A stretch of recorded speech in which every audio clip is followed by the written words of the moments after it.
Spy Catcher.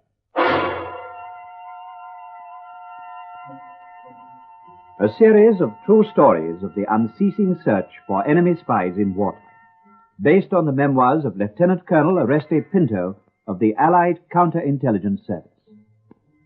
This week's story is entitled Friend or Foe. The part of Colonel Pinto is played by Bernard Archer.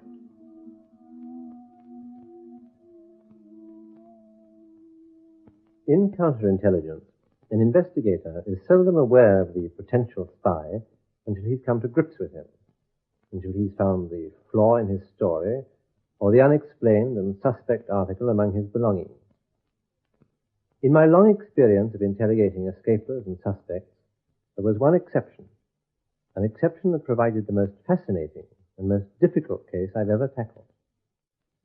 A boatload of escapers had just arrived from Holland, 11 young men, and they'd had a lucky escape. I was questioning one of them, Jan Valhor. He was a well-built young man of 25, and he impressed me as being honest and reliable. Valhor, you say you know this man's name? Yes, sir. We all know it. What is it? His name is Polhoff, sir. Anton Polhoff. You were concerned in 2 escapes arranged by him, an unsuccessful one and this present one. Yes, sir. Well, tell me about the unsuccessful one. All you can remember about it. How long had he been planning it? About a month, I think, sir. From about Christmas. There were 14 of us to get away. We were told that the boat would be leaving from the Handbossenseevering. When? On the 1st of February, sir. Polhoff met us in Rotterdam and drove us there. In this German car? Yes, sir. It was a big German car, an open car. He took us there in 2 lots, and we got away that night. Had you any trouble in getting away? No, sir. It seemed quite easy. But we were only 2 hours out when we ran into bad weather, real bad weather, a nor'wester. And by morning, we were back on the shore. It was a bit of a shambles, sir. What did you do? Nothing we could do but abandon the boat and make a run for it. It was daylight by then, and the German Coast Guards had spotted us coming in. There was a bit of a chase, and we were rounded up. And what happened then? We were taken into the town and questioned. By whom? The local Gestapo. Were they rough on you? Yes, sir, at first. One of our lads broke down and told them that Polhoff had arranged the escape. Who broke down? A lad called Van Geering, sir. He's only 16. Is he on the present escape with you? No, sir. And you're sure he named Polhoff? Oh, yes, sir. And he told them that Polhoff worked at the food office. What happened then? Next day, we were all released. And what happened to Polhoff? Well, nothing, sir. I went to see him when I was free, and he didn't seem worried at all. He said he'd find another boat and arrange another escape. He asked if I'd like to try again. And you said yes. Did you still trust him? He did arrange another escape, sir. Here I am. And there are 10 others with me. But if I told you that there was another escape of his that went wrong and the Germans took no action, would you still trust him? Yes, sir. Yes, I think I would. I don't like him, but I trust him. He's a strange lad. Tell me about him. He was at university when the war began. He's very clever. They say he passed all his law examinations when he was only 17. What age is he now? About 21. This job he has at the food office. Do you know what it is? He's second in charge of food distribution for the whole of Rotterdam, sir. Oh, that's an appointment under the Germans, isn't it? Yes. That's why he has this German car. It's an official car for his job. And he uses it for these escapes. He uses it openly. Yes, sir. You know him well? No, sir, not really. After that first try, when we were caught and then waiting for this chance, I got to know him a bit. And you don't like him? No, sir. Do any of the others like him? No, sir. Why don't you like him? I don't know, sir. I suppose I should like him after what he's done for me, but it's his way of doing things, the way he treats us. You must do exactly what he tells you. Everybody has to. And then he insisted on driving us about in this German car. Oh, we thought it was a bit risky. But you mustn't question him. Can you tell me anything else about him? Not very much, sir. But he'll be coming over himself on the next escape. He tell you this? Yes, sir. He was going to come this time, but he changed his mind. He said he'd come on the next. Thank you, Valhorn. I think that'll be all. Now, you'll remain in detention until your friends. You understand? Yes, sir. Thank you, sir. This way. Oh, send in Captain Vegas, please.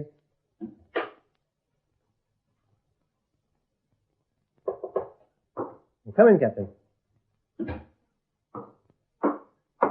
Escape boat from Holland. How many of the escapers have you seen? Some of them, sir. They're being interpreted statements here. Wittek, Drieberg, and Van Doorn. Oh, I'll take them. I want to see all the statements that have been taken, and I want to see all the 11 men. Well, the other 10. I've just seen Valhall. And I want you to keep your eyes open for the arrival, it may be quite soon, of a young man named Anton Polhoff. Yes, sir. He arranged this escape. Yes, he's arranged several escapes in the past 2 years.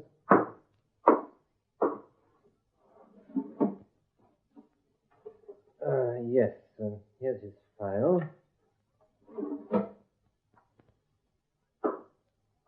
Let's see.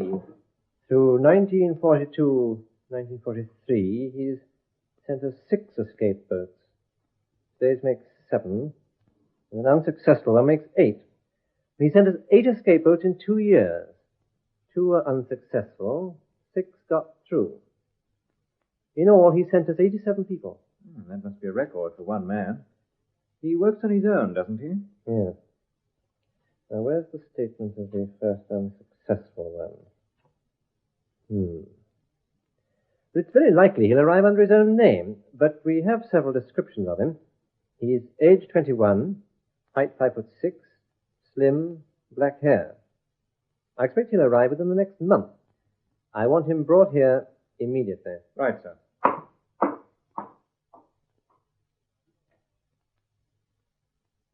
Well, my guess had been right. It was in May, and just 3 weeks before D-Day, when I heard that Anton Polhoff had arrived in England.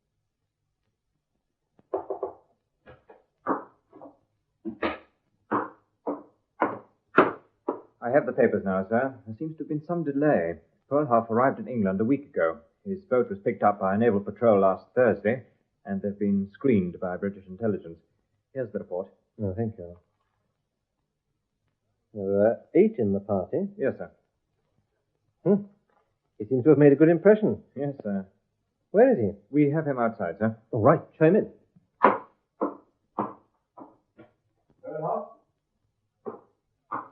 Come in. Thank you, Captain.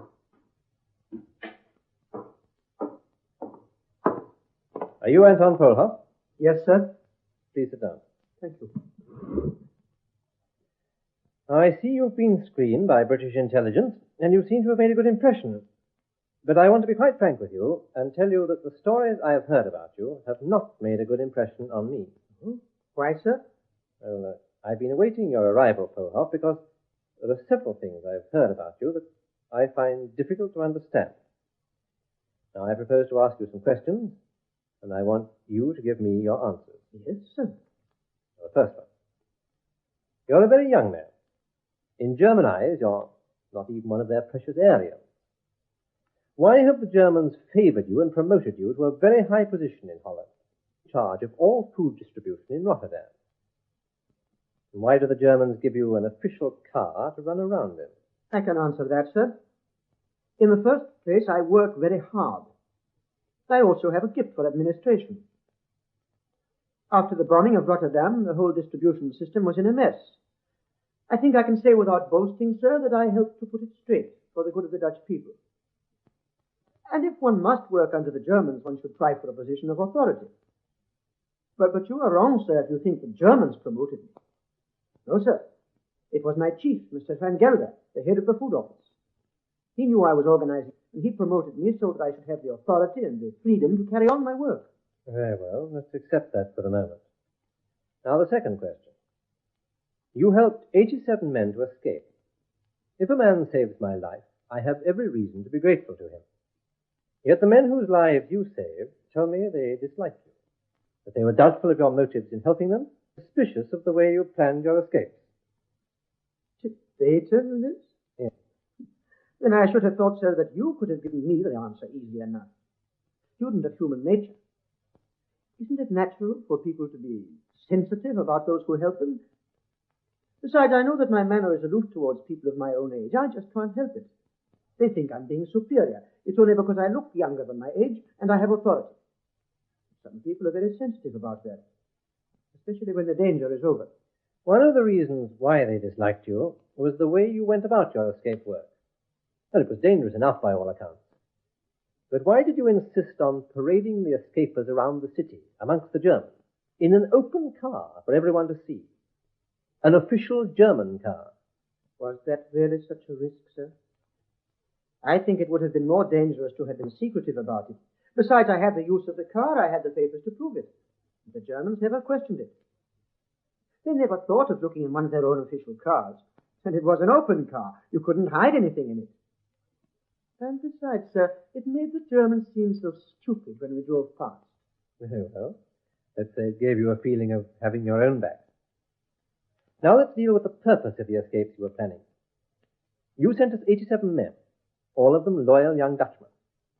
Since you were able, as you're telling me, to arrange successful escapes with such impunity, since you were in such a favored position for planning them, why didn't you ever send us some really important people? Such as, sir? Well, you must have known that there were highly experienced and senior officers waiting to escape, that there were resistance leaders wanting to come here for briefings, also some of our leading politicians who could have been of service to our free government here in London. I don't agree with you, sir, that politicians are important. They talk a lot and they're always having intrigues. Do you think a politician is really important in exile? I am young, sir, and I think that young people are important. I sent you university students, and I sent you trained airmen from the disbanded Air Force. Yes, I know you did. And I appreciate your feelings for your own kind. But you were running an escape route. Why didn't you send us some of the people for whom the Germans were searching? Right, sir. If I had got in touch with the politicians you mentioned, or the resistance leaders, would they have taken orders from me? Would they have done as I told them? Could I possibly have driven them in my car? No, sir. My way worked for 2 years because I chose the people I knew, young people who would do what I told them. And of course, some of them didn't like me because I insisted on being in command. Maybe it was amateurish, sir, but it was successful. Very well. Now answer this one. One of your escape boats left the Hanswasserseewering on the north coast of Holland. You remember? Yes, sir. At the end of February. Yes, it struck bad weather, and in the morning, in daylight, it was driven ashore and the escapers were arrested. They were questioned by the Gestapo, and one of them gave your name as the organizer. Not only did he give the Gestapo your name, but also your official position at the food office. The Gestapo later released the men. Did the Gestapo ever call on you? No, sir. Can you tell me why? No, sir, I can't. Your guess would be as good as mine. Well, my guess is this, that the German sentries thought they'd captured some genuine escapers, resistance people, and so did the local Gestapo. They thought that until your name was mentioned and checked. Then they discovered it was one of the escapes that the German security police had agreed to turn a blind eye to. So they released the men and didn't trouble you. That would certainly be a good theory, sir, if I happened to be friendly with the Germans. But I am not, and I never have been. Very well, let's deal with your own escape. You left Holland last Wednesday night in a small boat. Yes. As you left, you were challenged by a German guard ship lying at the mouth of the river. Yes. It called on you to heave to for inspection, but you ignored the signal. Yes. It then fired a warning shot across your bows, but you still sailed on. Yes. Do you agree that by all the rules of war, it should then have A, sunk you for ignoring the order, or B, overhauled you and captured you? Yes. What did it do? Nothing. We just sailed on. It let us go. Why? I don't know. Coincidence? Luck? Slack crew? I just don't know. Not all Germans are as efficient as they're made out, sir. But I know what you're thinking. That this was a put-up job, and the Germans had been told to let us go. You think I am a German agent. Well, are you surprised that I should think so? No, sir. But on reflection, yes, sir. Will you let me say this? It may sound like boasting, but you force me to say it. I know I am much more intelligent than many of the people around me, and I have my own way of doing things. My ways have been successful, but they have not been liked by older people or by people who have been trained in these things. I can't help being what I am, but I think that is why you are suspicious of me, because, like the others, you don't like me. I didn't say I disliked you. I said that I found many of the facts about you inexplicable, and I'm asking for your answer. There is another question. In your statement, you say that you came here to be trained by us and returned to occupied Holland. Yes. That is what I want to talk about. Why do you wish to go back? To fight against the Germans. Even to me, sir, it is clear that the second front cannot be far away. And how do you propose that we return you to Holland? I understand you drop agents by parachute. It was my plan, sir, to be dropped by night and to work under cover. I already have a house to go to and a group of young men who will hide me. I could then carry out the instructions you gave me and direct the activities of the group. I am a good organizer, sir, and a good planner. I learn quickly. Whatever you happen to be, Polhoff, you won't be sent back to Holland. I'll see to that. You're not going back. I see, sir. This way, please.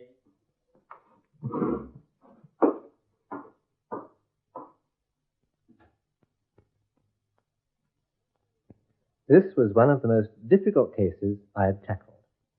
D-Day was coming nearer. I had doubts, but no proof. Polhoff had answered every question I'd set for him. When I made my report to the Minister of Justice, I made this clear. I appended the questions and the answers. I recommended that Polhoff, who was very intelligent and evidently a good organizer, should be given some job in the government service, but that he should not be given access to secret papers, and he must not be allowed out of England until the war was over. My recommendation was accepted, and a ban was placed on his movements. For almost a year, I forgot about Anton Polhoff. Then, after D-Day, I moved to the continent, and in April 1945, my headquarters were in the Dutch town of Breda.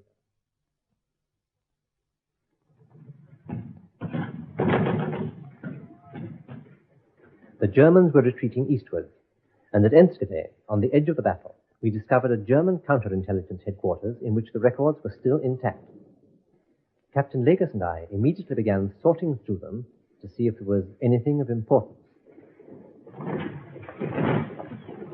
Colonel, What is it?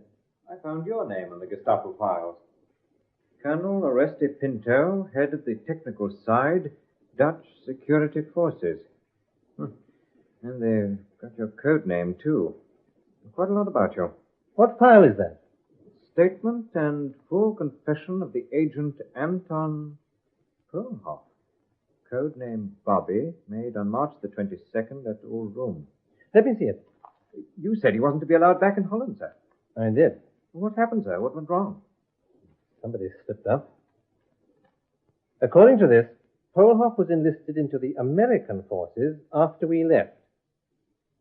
Of all things, enlisted into the OSS, trained by them and dropped by parachute in Holland. It didn't take him long to sing. No, he sung to some purpose. There's full details of the organization of the American OSS, their training methods, code names, duties of all the senior officers he met, exact instructions given him for his mission in Holland, organization of Dutch security forces, details of his interrogation by me, 7 closely packed pages of top-secret information. He said he learned quickly. Also claims, correctly, to be the first Dutch citizen to be commissioned into the OSS. That's quite an achievement for our little friend. Yes. And listen to this. This information given freely and without recourse to pressure. They mean torture, sir. I don't care what they mean, it was given freely. And it's accurate. All of it. After all that, sir, where do you think he'll be? In Germany? I don't know. Wherever he is, I want to meet him again. Have his description sent to every screening camp in Holland.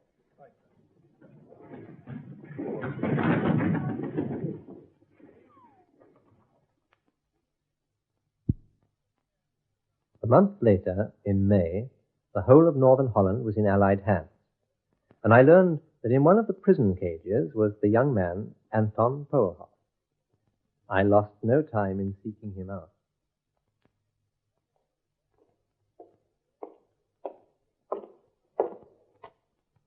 Colonel Pinto, Good morning, Major. we have Polhoff waiting for you. He's in this room. Thank you. And mount a guard on the door, please. Yes, sir.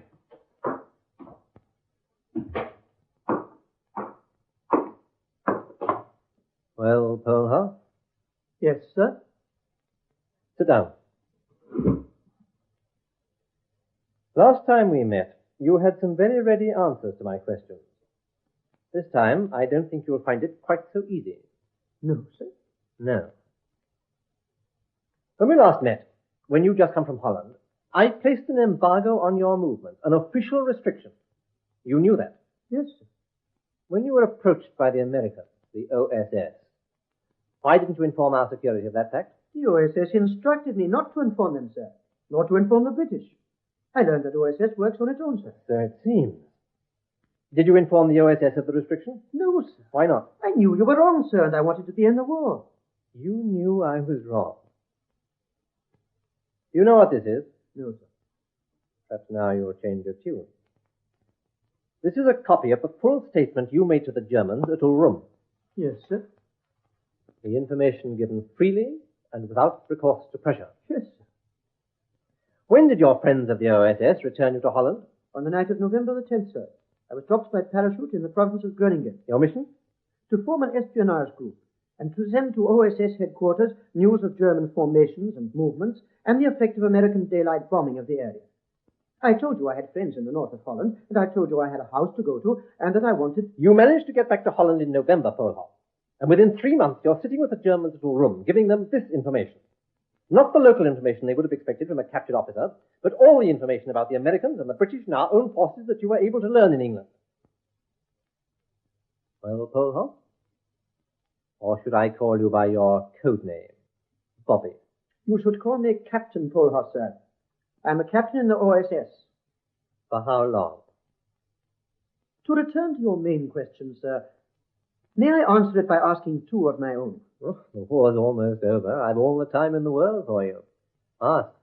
I know that I gave the Germans a great deal of information, and all of it accurate information. But you know that it would have been foolish of me in the circumstances... What circumstances? I had been betrayed, sir, and captured by the Germans. Go on. I was saying that you know it would have been foolish of me in the circumstances to have told them lies. They can check. But can you point out any information in that document that was of use to them? There's a great deal of The information. Germans were in retreat, sir. What real use was it to them to know what happened in London months before, or where your headquarters were? You were no longer there. That's hard to the point. You reminded me that you're now an officer. You give the enemy your name, rank, and number. Nothing else. Sir, I was behind the enemy lines, and my mission was to form and run a spy group.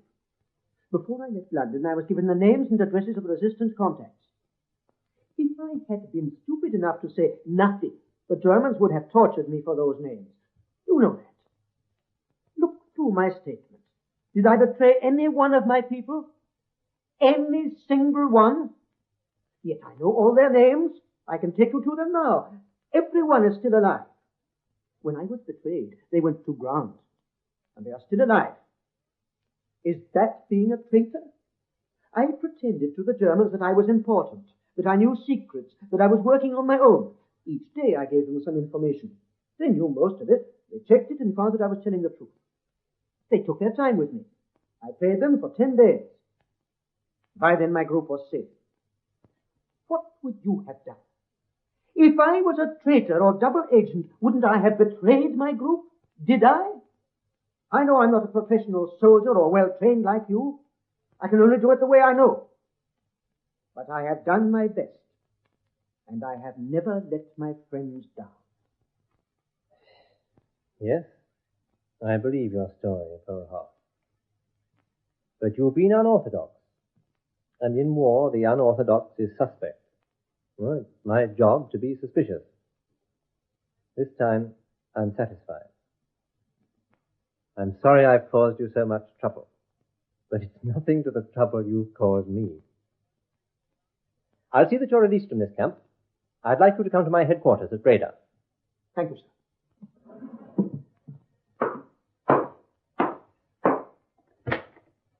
You know, Polhoff, in your kind of war, there are no medals. And very little thanks.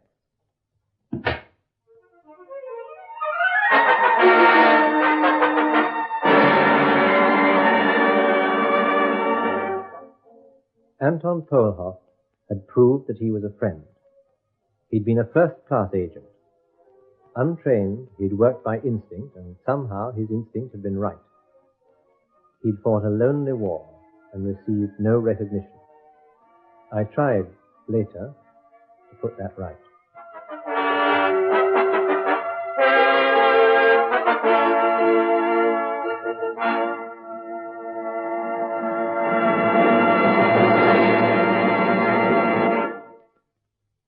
You've been listening to Spycatcher, with Bernard Archard as Colonel Oreste Pinto. The script was written by Robert Barr, and the program produced for the BBC by Charles Maxwell.